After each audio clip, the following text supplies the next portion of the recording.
کچھ تو حیدر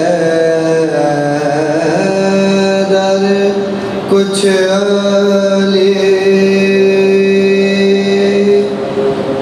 کچھ مرتضیٰ کہنے لگے کچھ تو حیدر کچھ علی کچھ مرتضیٰ کہنے لگے کچھ شب ہجرت محمد مصطفیٰ کہنے لگے کچھ شب ہجرت مصطفیٰ کہنے لگے ڈرتے ڈرتے ہم نے تو اللہ کی قدرت کہاں ڈرتے ڈرتے ہم نے تو اللہ کی قدرت کہاں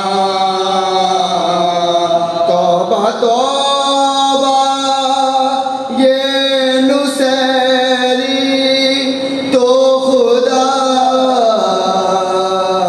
کہنے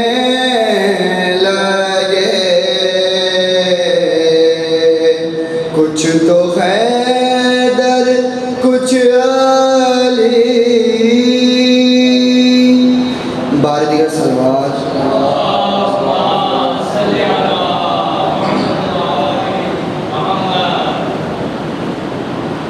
بار دیگر صلوات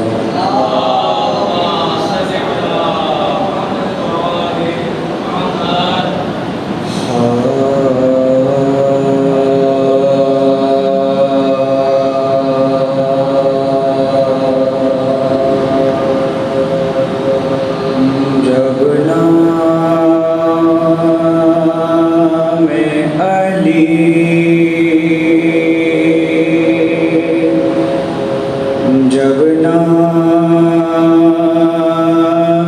علی منہ سے نکل جاتا ہے جب نام علی منہ سے نکل جاتا ہے گر کوہ مصیبت ہو تو ٹل جاتا ہے گر کوہ مصیبت ہو تو ٹل جاتا کیا نام ہے اس نام کے صدقے ہو دبی کیا نام ہے اس